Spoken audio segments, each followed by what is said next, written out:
be an energy to game time decisions that you will feel night in and night out. We're going to go through every single thing, and I've got a great team behind me that's going to help me get the job done. I want this to be the place that people come to. We are going to hit every single one of those markets that you need to know about. There is not going to be a better place, I promise you, than Game Time Decisions. We will have everything at our disposal, and we will use that to our advantage. I'm Kevin Walsh. Tune into Game Time Decisions from 6 to 8 p.m. Eastern on SportsGrid.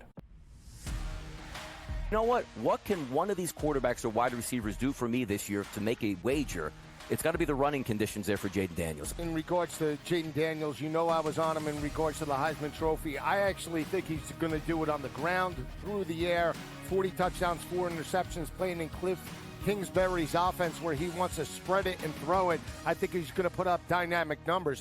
Pro Football Today, only on SportsGrid. The only streaming sports betting network.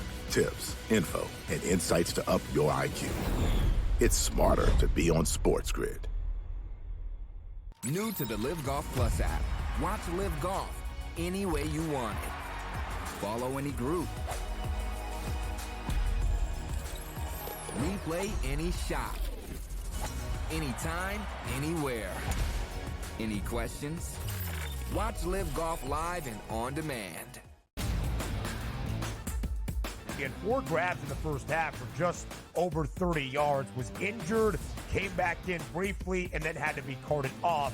We were pessimistic on Puka Nakua's injury to the same right knee, of that being a nothing, just a bursa, and that's it, as per Sean McVay. We felt there could be a small PCL component. The Early Line, only on SportsGrid.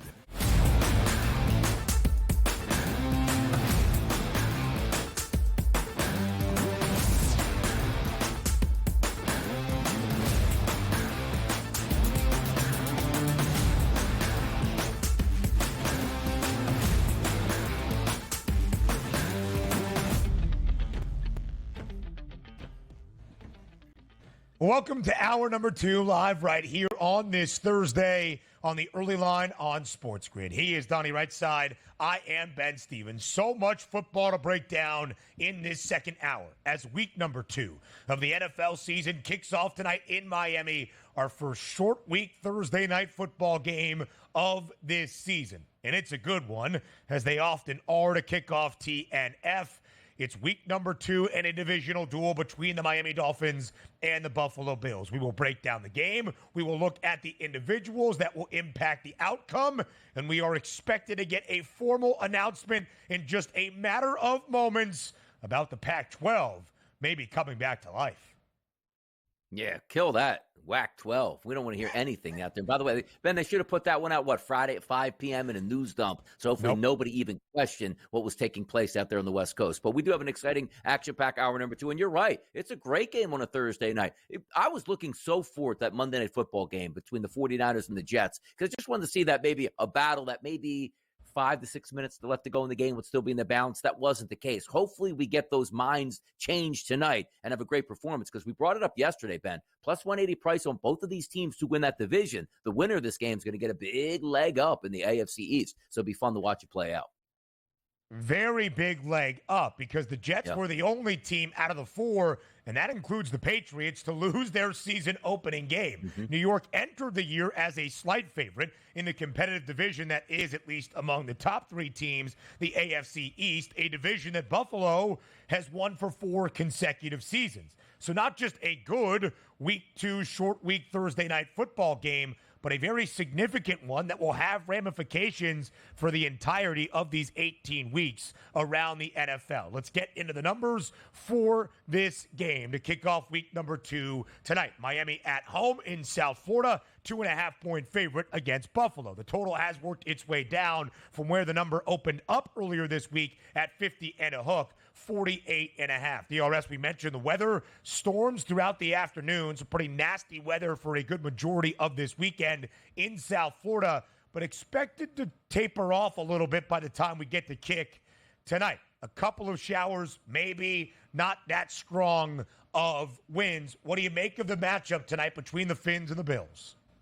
And isn't that usually the key, Ben, right? We always talk about, like, there is rain that you worry about, but it's more likely if it's the rain and wind that really puts a damper on the situation. Now, granted, South Florida rain, a lot different than rain around the country because it can come look like you're actually stepping out of a shower and can get soaked in a matter of moments, which can do a lot of damage to that football field. But let's play it out as if we don't get those crazy rainstorms tonight. It's a warm night, but again, you're not playing on a Sunday afternoon where the opposing team's sideline is 30 degrees higher than the home team because they sit them in the sun. Smart move for home field advantage. You won't have that in the night game. And also, the reason why you like sometimes Thursday night football games, Ben, earlier in the season, because you don't have the attrition. Let me tell you something right now. A first, second, or third week Thursday night game hits a lot differently than a week 8, 9, or 10 when you're already into the season. Bumps and bruises. You can't heal up quickly. But even though we saw game number 1, that backfield for the Miami Dolphins is banged up here. But here's the interesting part. If you looked at the final score, like let's just say the Arizona-Buffalo Bills game, you would have thought that Kyler Murray moved that football up and down the field through the air. That wasn't the case. I believe only 162 yards passing. And then you flip it over to the Miami Dolphins defense, which you say, okay, they're probably going to get into a lot of high-scoring tilts. Technically, last week it wasn't, but Trevor Lawrence, I think, also 162 yards passing as well. So the defenses last week that could be a little bit maligned, weren't really through the air. But this week, you're going to have to be ready for that because I don't care what sort of pass defense you have getting ready for Tua Tagovailoa and those wide receivers, you're going to get beat up because I thought the Jacksonville Jaguars defense was pretty good last week, only to find out Tua Tagovailoa throws for well over 300 yards, and Tyreek Hill at any time can hit those 80-yard touchdowns. So that's something to keep in mind. I still do think, though, Ben, that 48.5 is going to be susceptible to an over because both of those quarterbacks, both of those offenses can be electric at times, but it's just interesting to see that they both held last week's quarterbacks at 162 yards, and they're both pretty good quarterbacks that they held that to.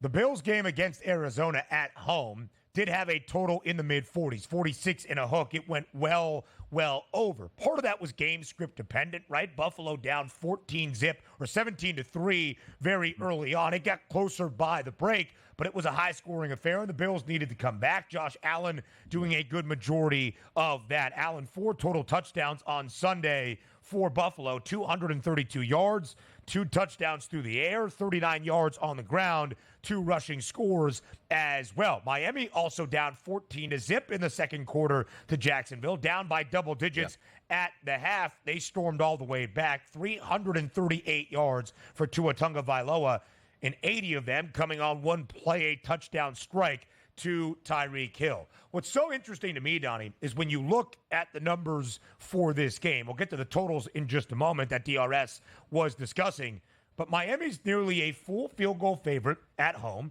2.5-point spread. We know how good the Dolphins have been when booked as the favorite side, expected to win a matchup under Mike McDaniel since he became the head coach in Miami since 2022. The Dolphins 18-4 straight up since the start of 2022 as the favorite.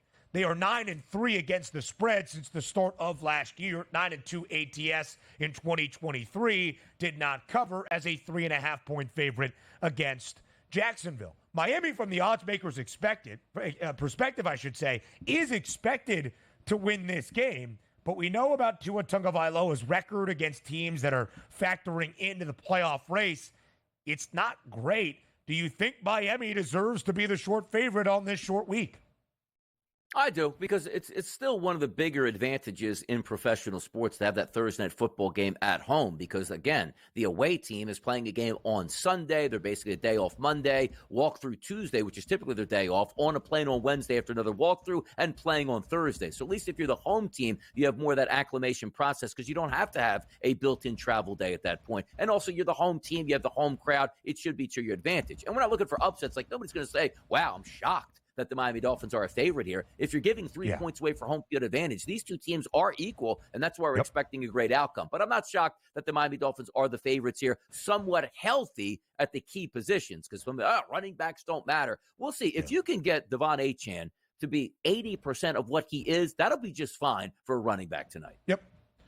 The Buffalo Bills have won 4 consecutive AFC East crowns, starting in the 2020 NFL season, storming back last year to win their final 5 games, including the Week 18 regular season finale against Miami to claim that 4th straight divisional title. In that span, since the start of 2020, Buffalo's only been booked as a dog 13 total times, 3 of them coming last year, even with Buffalo starting off just 6-6. They are 6-7 straight up, 7-6 against the spread as in underdog. That's where things are as of this moment. And again, Donnie, overall outlook for these two teams, both having to come back in their season openers to start this season 1-0. Miami over Jacksonville, Buffalo over Arizona. By the hook, neither of these two clubs covered in the season opener. But when you take the season-long perspective on Miami, on Buffalo, two teams we expect to factor into the playoff race, into the race for an AFC East crown, what is your early thought about both the Fins and the Bills? It's interesting because as the way we look at the game tonight, it's basically a pick 'em, right, outside of home field advantage. You see that graphic up there, the Bills at 10.5 and the Dolphins at 9.5. I think they're on a similar trajectory here. So if I'm looking to bet on either one of these teams, I probably would take the Dolphins because the pricing is better. 9.5 team wins here. Better to pricing here to win the AFC Championship. Better pricing to win a Super Bowl than the Buffalo Bills. That's the only way I would lean. Now, again, this game, as we talk about, both of these teams plus 180 to win that division, this is a massive game. Yeah. You get the leg up in the division and the tiebreaker starting on your end. Now, if you're the Buffalo Bills and you go to Miami and steal a game early, you know Miami has to go up to Buffalo in colder temperatures, and you can get that 2-0 sprint here, which would probably give you the division at that point. So it's a much bigger game for me, for the Buffalo Bills, than it is, for the Miami Dolphins than it is the Buffalo Bills, just because you're home. You want to take care of business on your own field, and we'll see how it plays out tonight. But a good game nonetheless. We're expecting some fireworks. It should be a good one. Next game between these two, week number 9 to start off November in Western New York. Plenty more coming your way next.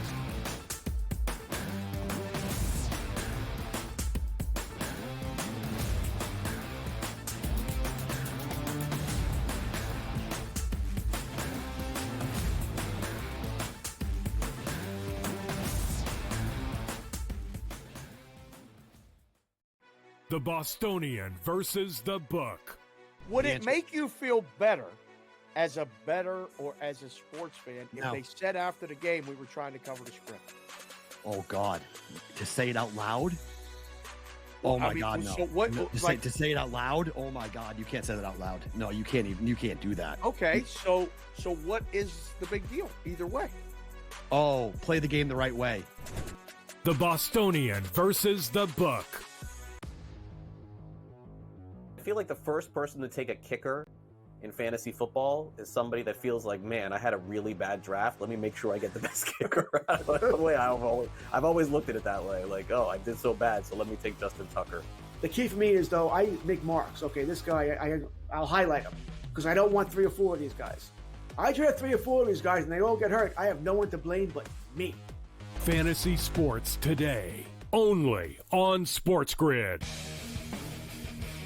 When you're really, really amazing like this, people kind of take it for granted. Same with Ohtani, right? People will sort of see, oh, Ohtani did this, Ohtani did that, and it sort of, becomes normalized a little bit. But to put in context, Aaron Judge joins the 1,000 hit club, reaches, gets it done. So earlier this month, he was the fastest player to reach 300 home runs ever. Sports Rage Late Night, only on SportsGrid.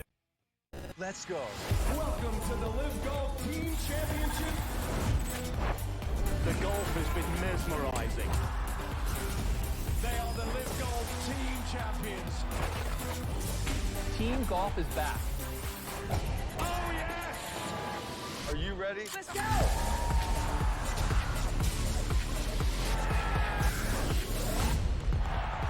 That's what champions do.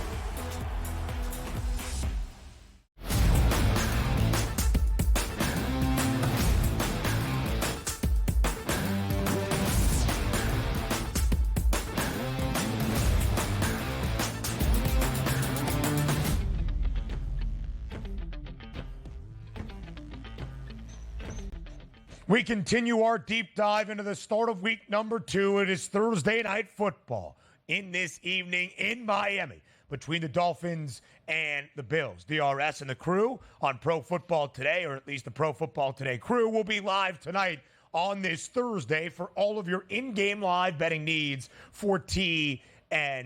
DRS, how excited are you to be back with the guys in studio just like you were on Monday?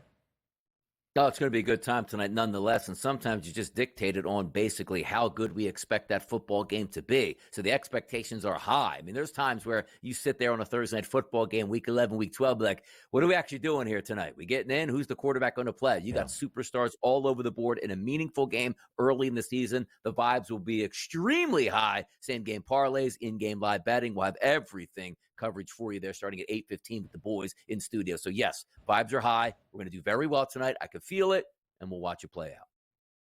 I can't wait to see what your in-game bets are for this one based on the pregame numbers and how it's expected to go. A quarterback battle between Josh Allen and Tua Tagovailoa tonight on this Thursday in South Beach. We start with Allen, who had 4 total touchdowns on Sunday in Western New York to spark that offense for Buffalo and lead the comeback. 244.5 his passing yards prop tonight, 37 in a hook on the ground. He was under through the air on Sunday, but over on the ground, and that anytime touchdown prop would have cashed twice technically, as he had 2 rushing scores. Miami's defense against Josh Allen and Buffalo's offense. What do you expect?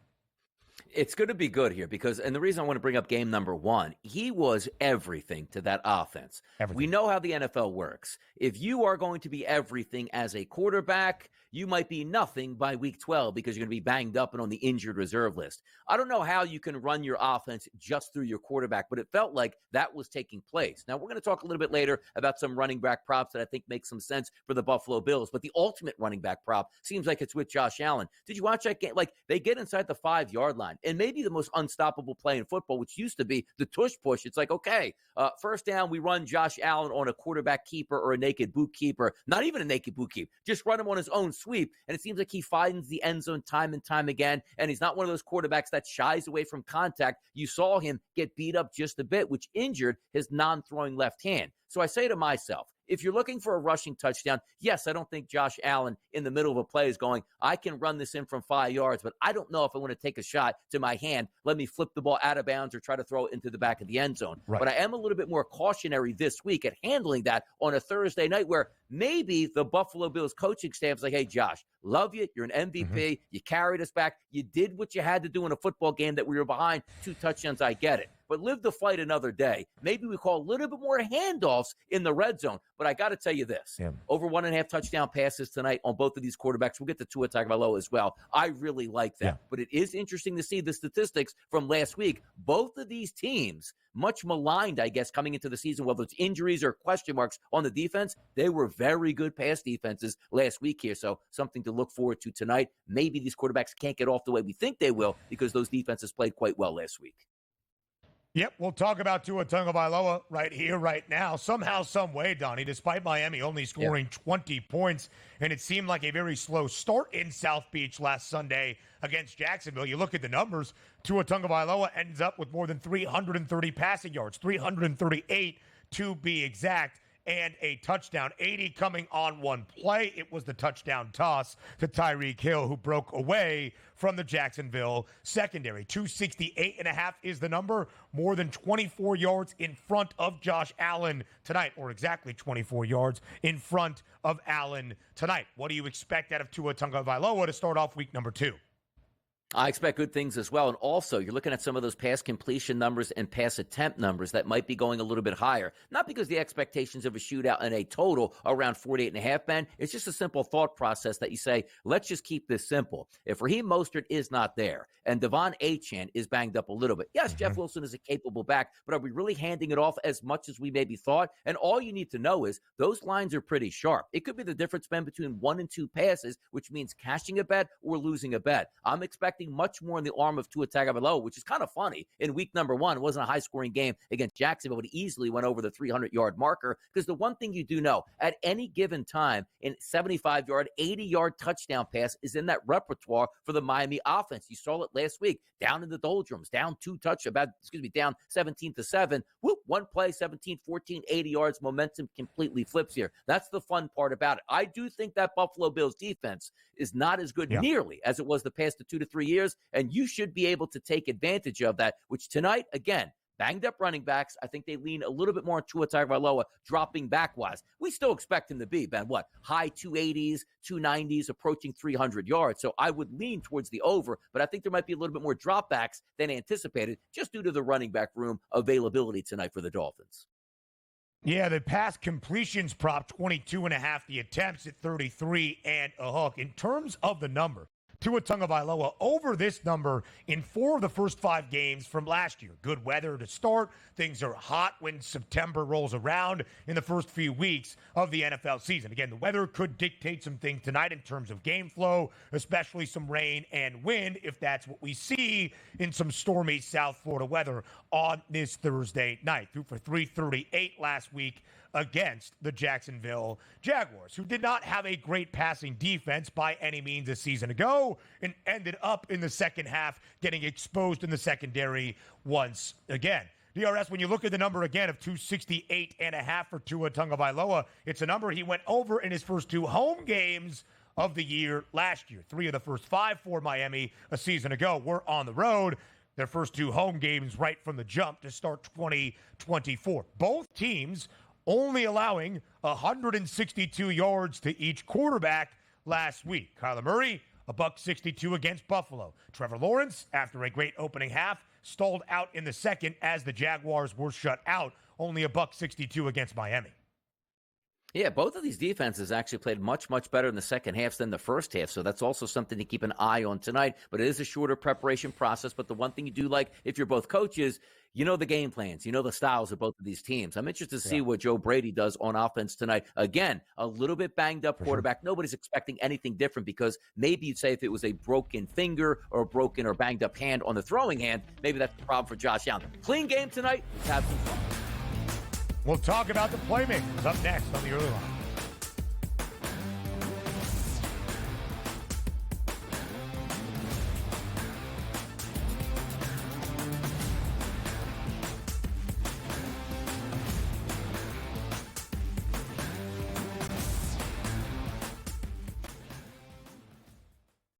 The Bostonian versus the book.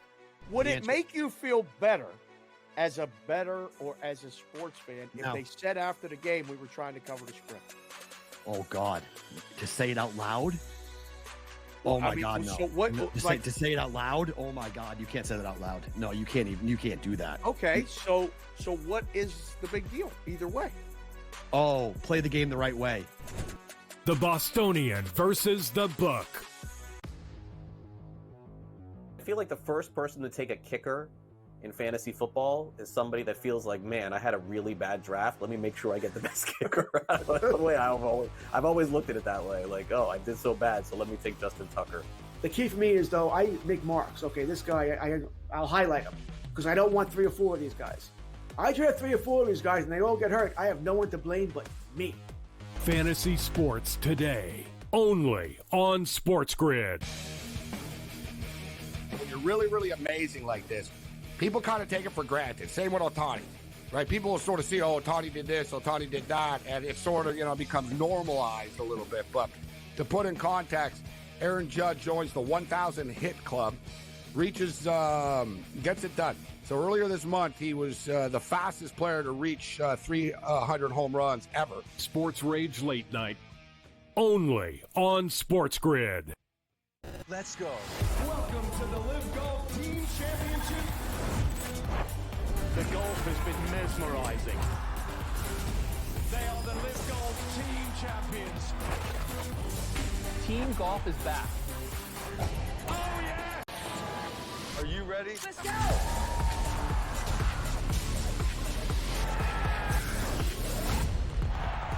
That's what champions do.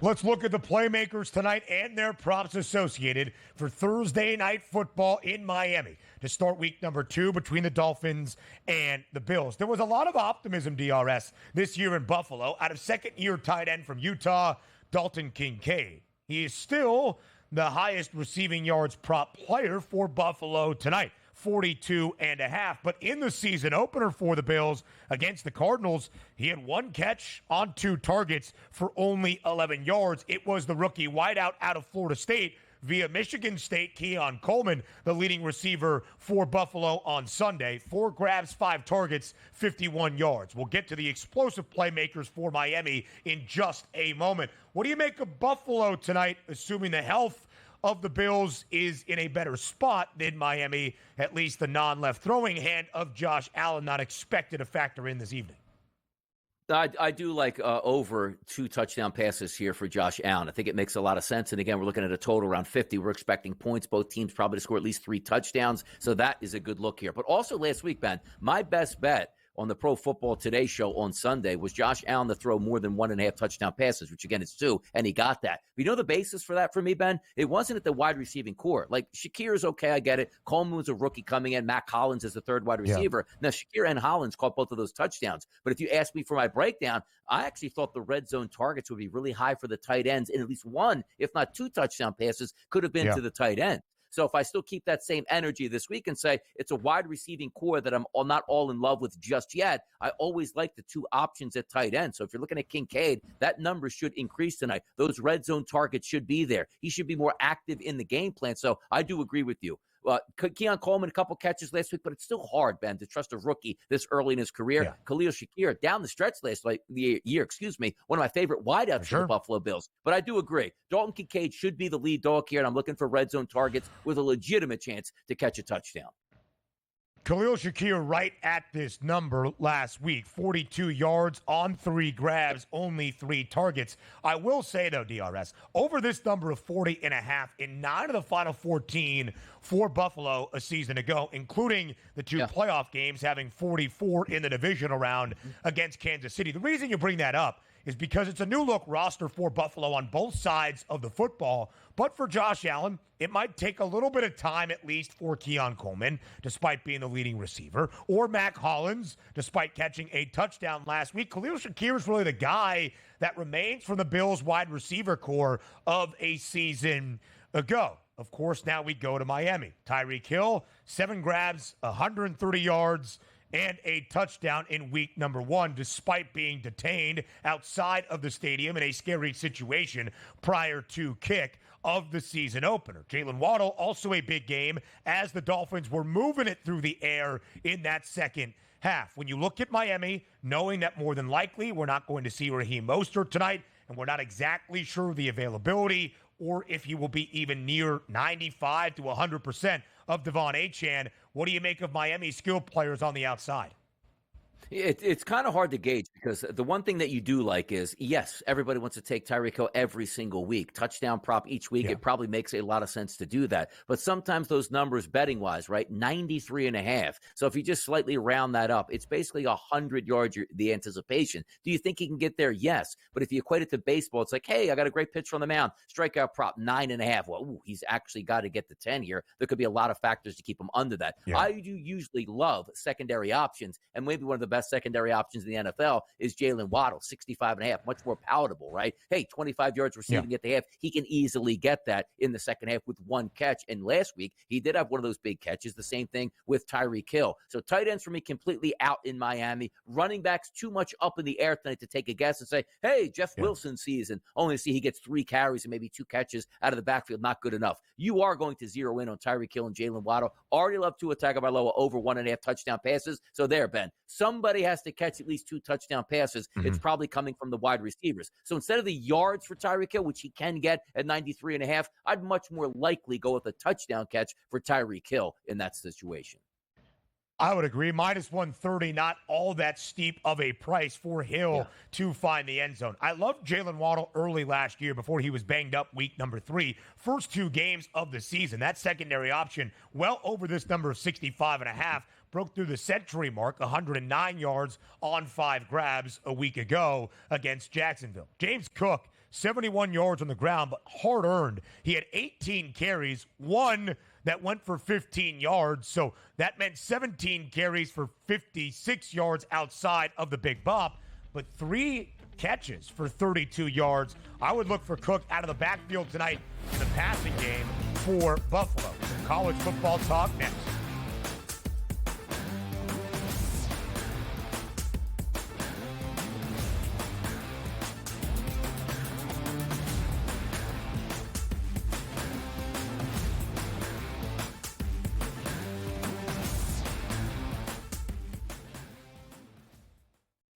The Bostonian versus the book. Would it make you feel better as a bettor or as a sports fan if they said after the game we were trying to cover the spread? Oh, God. To say it out loud? Oh, my God, no. So what, to say it out loud? Oh, my God. You can't say that out loud. No, you can't do that. Okay, so what is the big deal either way? Oh, play the game the right way. The Bostonian versus the book. I feel like the first person to take a kicker in fantasy football is somebody that feels like, man, I had a really bad draft. Let me make sure I get the best kicker. The way I've always looked at it that way. Like, oh, I did so bad, so let me take Justin Tucker. The key for me is, though, I make marks. Okay, this guy, I'll highlight him because I don't want 3 or 4 of these guys. I draft 3 or 4 of these guys and they all get hurt. I have no one to blame but me. Fantasy sports today, only on SportsGrid. When you're really, really amazing like this, people kind of take it for granted. Same with Ohtani, right? People will sort of see, oh, Ohtani did this, Ohtani did that, and it sort of, becomes normalized a little bit. But to put in context, Aaron Judge joins the 1,000 hit club, reaches, gets it done. So earlier this month, he was the fastest player to reach 300 home runs ever. Sports Rage Late Night, only on SportsGrid.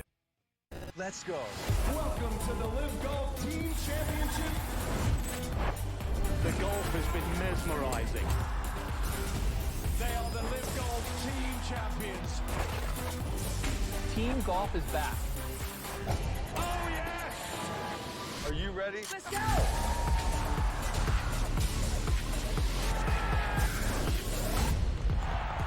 That's what champions do.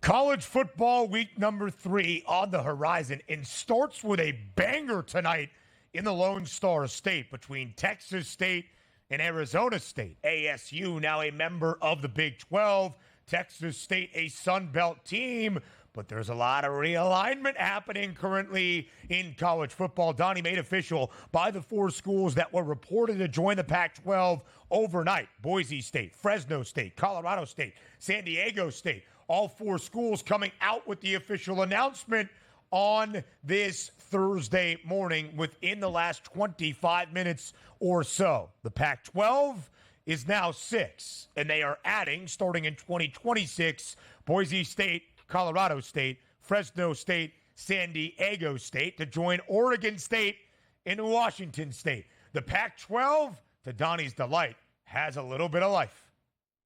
And the first thing they need to do, Ben, they got to go to San Francisco, get like what, $3-4 million, $5 million a month in rent fees there. You got to pay their new commissioner an extremely high amount of money because it worked so well for the Pac-12 last time around. Just don't make those mistakes here at this point now. Don't be frivolous with your money. I still don't think this conference is going to last at this point, but at least you have a clean slate at this point. But do you remember all that stuff, Ben, where it's like, hey, look, we look at the SEC where they're at, we look at the ACC and the Pac-12 out here, those expenditures out here. And that company, American Express, boy, they were running up tabs out there in the Pac-12.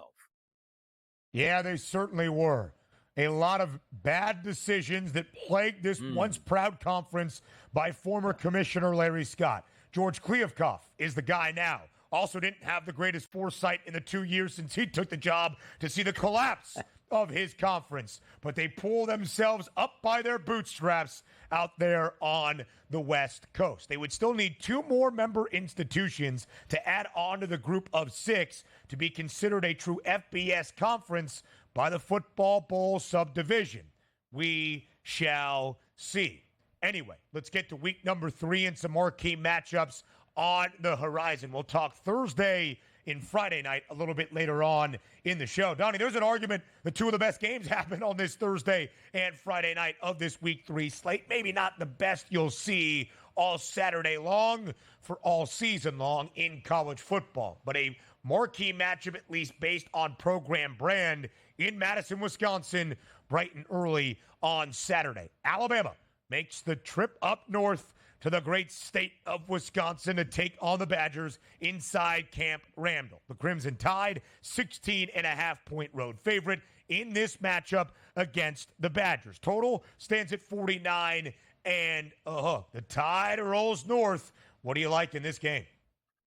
I think Alabama has a chance to roll in this. Now, the reason I bring that up is Tyler Van Dyke, no stranger to my television set. He used to be Tyler Van Dynes down for the University of Miami. Yeah. Here's the issue, Ben. Through 2 games, he's thrown for 406 yards, but the key indicator, only 1 touchdown pass. You're not just going to line up and play smash mouth football against an SEC opponent. You're going to have to open it up. And for me, early in his career, Tyler Van Dyke was very good. Like, wow, maybe Miami found something. What they found last year was falling off of a cliff because of how bad that quarterback play was. He's now going to step up in competition. And also, the 2 wins for Wisconsin, not all that impressive to me. Milroe and Alabama rolling and absolutely smash Wisconsin on their home field.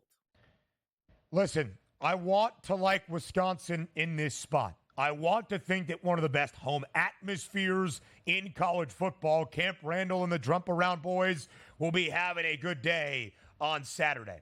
I just don't see it based on what we have seen out of the Badgers this year so far in 2 games and last year in year number 1 under Luke Fickell. Wisconsin is 0-2 against the spread this season, favored by at least 18.5 points in its opener against Western Michigan and last week against FCS opponent in South Dakota. Wisconsin has only scored 28 points at max throughout their 2 games this season, last year averaging 23.5 points per game in what was supposed to be the Dairy Raid. And new offensive coordinator Phil Longo that made North Carolina one of the most dynamic offenses in all of college football. Last year, DRS averaging 23.5 points per game, stagnant on that side of the football. It was the first time in the last decade the Badgers had averaged less than 24 points per game, and oftentimes in the last 10 seasons, more than 30 points per game. But that was a pro-style offense under Paul Chryst, where the big hog mollies up front would dominate in the trenches. I thought it would take maybe a season to adapt to this much more high-powered, free-flowing Dairy Raid offense under Phil Longo. And I thought Tyler Van Dyke, being the veteran, would be the guy to guide Luke Fickell and the Badgers to a better season. Hasn't happened. And then earlier this week, we heard from Phil Longo, the offensive coordinator in Wisconsin, somebody that follows me on Twitter, big fan of Longo and what he does. He was asked about why the offense has been stale so far, and he said something along the lines of, I'm here to please Coach Fickell, not necessarily why his offensive scheme is working. And Donnie, when you look at this Wisconsin football program, the Badgers have had a winning record each and every year since 2001, when all was said and done. They have the 3rd longest bowl game appearance streak in the country at 22 straight years, only behind Georgia, who has 27, and Oklahoma, who has 25. But the Badgers have not won double-digit games since 2019. That used to be the standard in Madison. Has not been the case here. I think it's going to be very tough sledding for this Wisconsin team offensively to be able to even contain defensively what Jalen Milroe and the Tide are going to present on Saturday inside Camp Randall.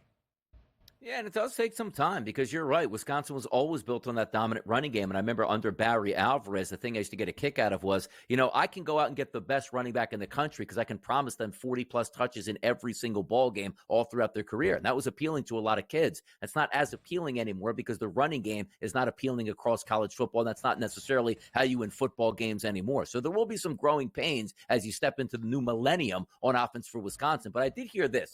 Me, Ben. I'm well connected in the state of Wisconsin. And I heard through an SID out there that they are going to play jump around at the first TV timeout just to make sure there's still people in the audience out there watching and enjoying the football game. Because if they play it at the end of the 3rd quarter, What are we jumping around to? 42-3 Alabama? Tough scene up there, Ben. Tough scene. Play it early. Play it before the action even happens. Smart move. For sure. Love the SID up Donnie there. and Donnie and his sources knows all about it. Tyler Van Dyke will always remember 2021 in Miami when he had a great season. It has not been great so far. His only averaging right now, DRS, somewhere around the 200-yard marker. He had 192 in the opener against the Broncos of Western Michigan, 214 yards against South Dakota. As you mentioned, just one touchdown in 2 games. Wisconsin has been to the red zone 10 times this year, only 5 touchdowns, all on the ground. SEC showdown and an SEC opener for the Bayou Bengals of LSU, but not for South Carolina. The Gamecocks last week on the road in Lexington, knocking off Kentucky 31-6 outright as the underdog against the Cats. It should be an electric environment inside Williams-Brice, where right now LSU booked is just shy of a touchdown favorite in Columbia.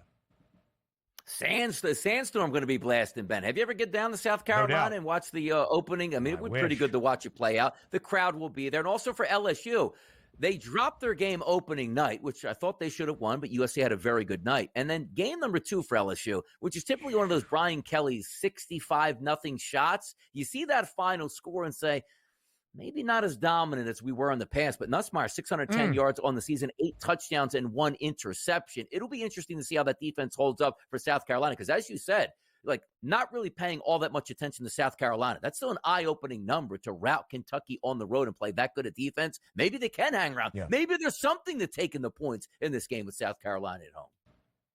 South Carolina under Shane Beamer in SEC play. 13-12 now against the spread, winning outright 31-6 as a 9.5-point dog last week in Lexington. Held the Cats to 44 passing yards and won a game with only putting up 252 yards of total offense themselves. More around the NFL next.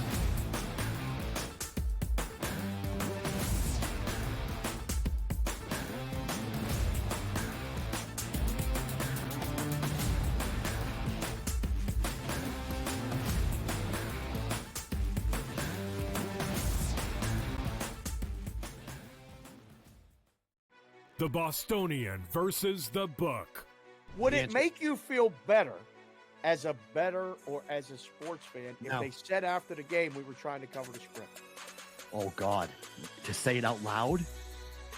Oh, my God, no. So what, to say it out loud? Oh, my God. You can't say that out loud. No, you can't even. You can't do that. Okay, so what is the big deal either way? Oh, play the game the right way. The Bostonian versus the book. I feel like the first person to take a kicker in fantasy football is somebody that feels like, man, I had a really bad draft. Let me make sure I get the best kicker. The way I've always looked at it that way. Like, oh, I did so bad, so let me take Justin Tucker. The key for me is, though, I make marks. Okay, this guy, I'll highlight him because I don't want 3 or 4 of these guys. I draft 3 or 4 of these guys and they all get hurt. I have no one to blame but me. Fantasy sports today, only on SportsGrid. When you're really, really amazing like this, people kind of take it for granted. Same with Ohtani, right? People will sort of see, oh, Ohtani did this, Ohtani did that, and it sort of, becomes normalized a little bit. But to put in context, Aaron Judge joins the 1,000 hit club, gets it done. So earlier this month, he was the fastest player to reach 300 home runs ever. Sports Rage Late Night, only on SportsGrid. Let's go. Welcome to the Live Golf Team Championship. The golf has been mesmerizing. They are the Live Golf Team Champions. Team golf is back. Oh, yes! Are you ready? Let's go!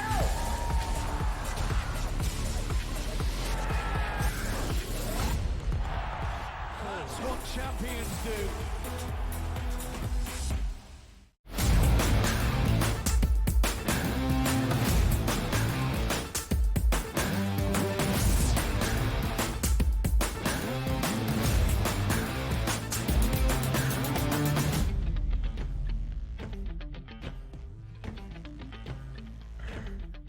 You thought futures fusion, now that the regular season has been started in the National Football League, was done? No.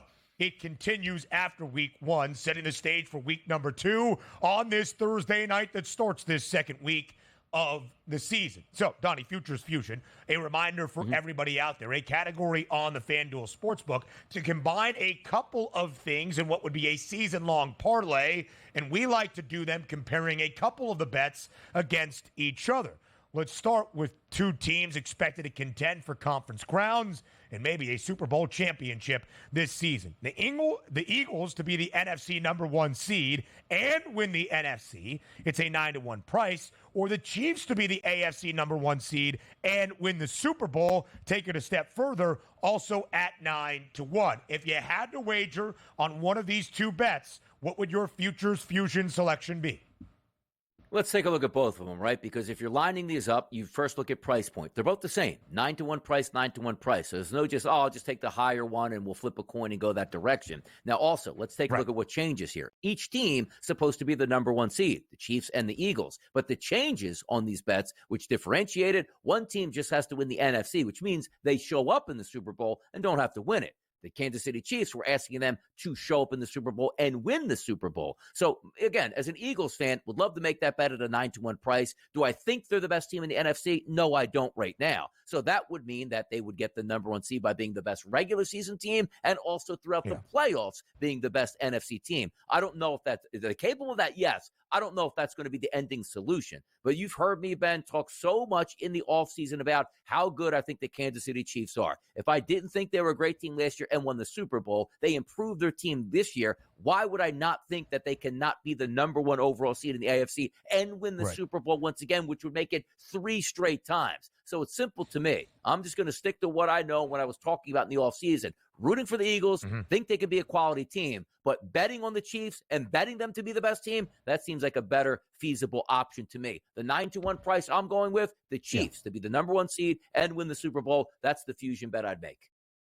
Yeah, DRS, it's hard to argue from the odds perspective as the Chiefs are favored in both of those categories to be the number 1 seed in the AFC at plus 170 in front of the Texans. And KC has the highest win total in that conference, 11.5 at a overjuiced of minus 144. They are also the favorite to win Super Bowl 59, $0.50 in front of San Francisco. The Eagles are not the favorite in either of the two categories in their futures fusion. San Francisco is the favorite to win the NFC as of this moment, and San Francisco is the favorite to be the number 1 overall seed in the NFC. Plus 230 for the Niners, more than half in front. Plus 230, the Eagles at plus 470. So you slash that price in half and then take off 10 more cents. You get San Francisco with a pretty large gap in front of Philadelphia. And the Niners more than $1 favorite in front of the Eagles to be that number 1 overall seed in the NFC. The Niners at this moment actually have the highest win total technically in the National Football League. 12.5 is the number. The under has a slight bit of juice. Again, KC 11.5. The over has more juice there at minus 144. So again, I do agree with the Chiefs, but I actually feel just based on my own pedigree that Philadelphia is my pick to win the NFC. So I like that component of it. Don't necessarily need the Eagles to be the top overall seed in the conference at the end of the regular season to make good on the second part of that equation. Next, Futures Fusion, and a fun one. NFC West teams to win 35 or more combined games, it's even money, plus 100, or the NFC South teams to win 30 or less combined games at plus 110. Which side you choosing?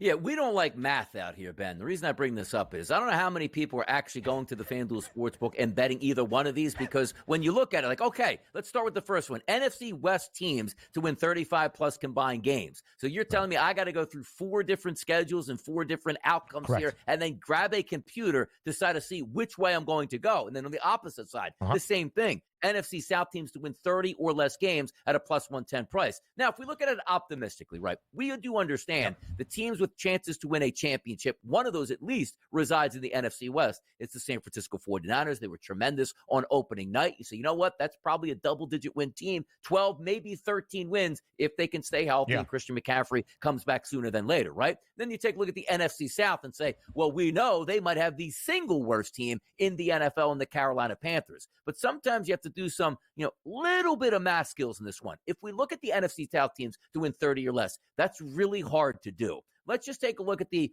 upper echelon of that division, which we just removed Carolina out, right? The Atlanta Falcons, I did have some decent aspirations for them this year, and I think they can win that division, and I still do. Tampa Bay looked good on opening day. Baker Mayfield and that offense looked solid here. And then you take a look at the New Orleans Saints, who maybe were the most surprising team of week number one, crushing the Carolina Panthers. So if you use those three teams, Ben, and say, okay, what's the average for them? 9 wins, 9 wins, 9 wins, right? Just the average I'm talking about between those three. Yeah. That gets you to 27 wins, which means I understand Carolina is supposed to stink. But 3-14 is so epically bad, but would still be able to cash that ticket technically towards the over. So for me, NFC South teams to win 30 or less games plus 110, I'm not betting that because I do think those three teams can account for 27. I just need 3 wins out of the Panthers, which I should get just by, blindly walking or betting with them. So that NFC West team's 35 plus combined games at plus 100, I'm probably more likely to take that one than the NFC South teams to win less than 30 games. That's a crazy number.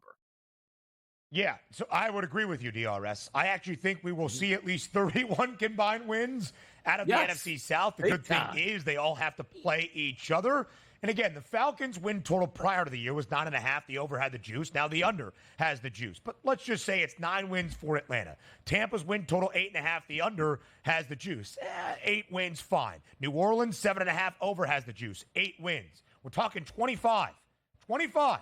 Carolina gives you 5. There you go. And I actually think, kind of like what we saw, DRS, back in 2022, it's not going to be the Panthers bringing up the rear with only 2 wins, where you had a division where the Bucs won the title with a losing record, but the 3 teams that finished either tied for last or in second, depending on how you categorize it, were all 7-10.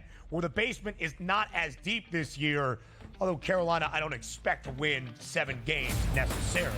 We have a little bit more futures fusion on the other side.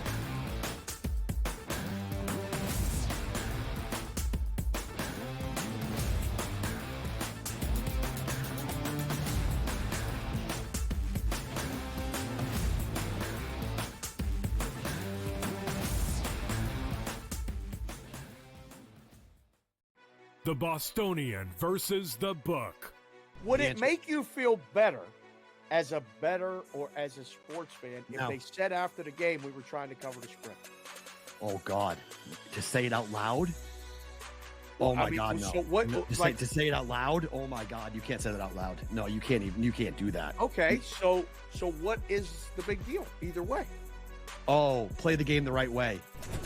The Bostonian versus the Book. I feel like the first person to take a kicker in fantasy football is somebody that feels like, man, I had a really bad draft. Let me make sure I get the best kicker. The way I've always looked at it that way. Like, oh, I did so bad, so let me take Justin Tucker. The key for me is, though, I make marks. Okay, this guy, I'll highlight him because I don't want 3 or 4 of these guys. I draft 3 or 4 of these guys and they all get hurt. I have no one to blame but me. Fantasy Sports Today, only on SportsGrid. When you're really, really amazing like this, people kind of take it for granted. Same with Ohtani, right? People will sort of see, oh, Ohtani did this, Ohtani did that, and it sort of, becomes normalized a little bit. But to put in context, Aaron Judge joins the 1,000 hit club, gets it done. So earlier this month, he was the fastest player to reach 300 home runs ever. Sports Rage Late Night, only on SportsGrid. Let's go. Welcome to the Live Golf Team Championship. The golf has been mesmerizing. They are the Live Golf Team Champions. Team golf is back. Oh, yes! Are you ready? Let's go!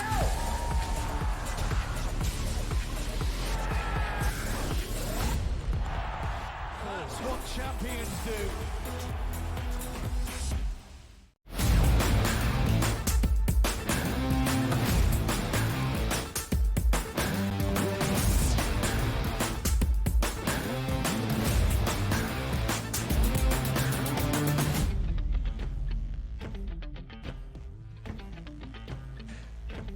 A Thursday night football-inspired Futures Fusion live right here on this Thursday on the early line. Again, we love the Futures Fusion on the FanDuel Sportsbook season-long bets combined together to form your kind of futures parlay, but we use two of them and compare them against each other.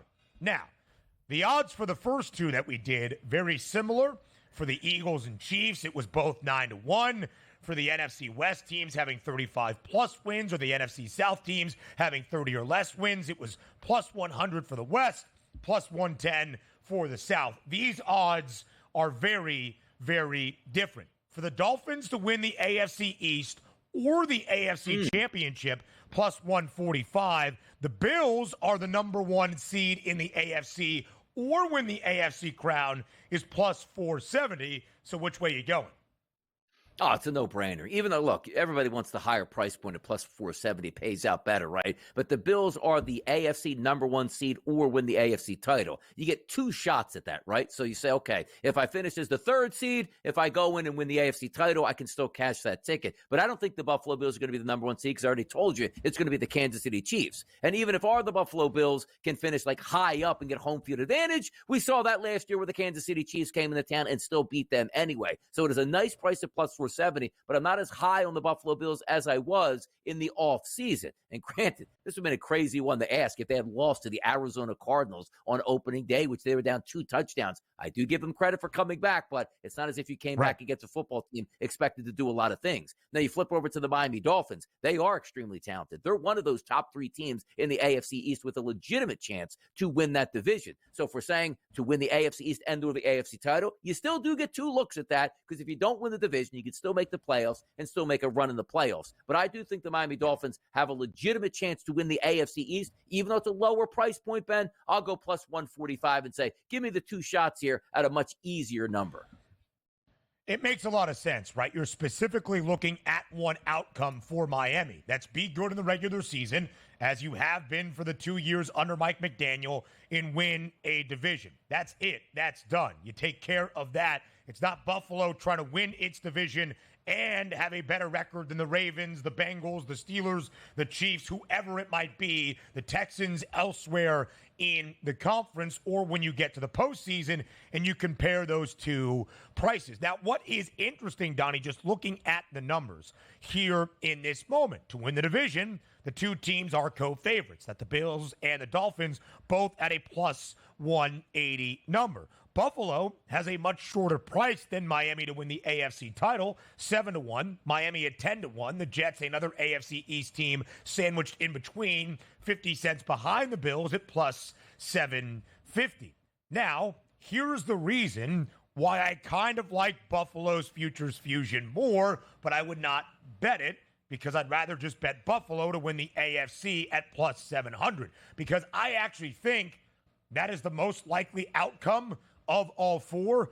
Buffalo number 1 seed, Buffalo AFC Championship, Miami AFC East, Miami AFC Championship. If I had to tell you which one I like the most, it would be the Bills winning the AFC title when all is said and done. The Dolphins haven't won a playoff game since the year 2000. And Miami had pole position last year to win the AFC East, had a very difficult schedule down the stretch against teams that would be in the playoffs, lost a ton of them, booked as an underdog in a ton of them, and Buffalo won 5 straight, including the regular season finale in Week 18, to take the AFC East for a 4th consecutive year. And if it's not just Buffalo, I still think the New York Jets are going to be fine and contending for the divisional crown as well.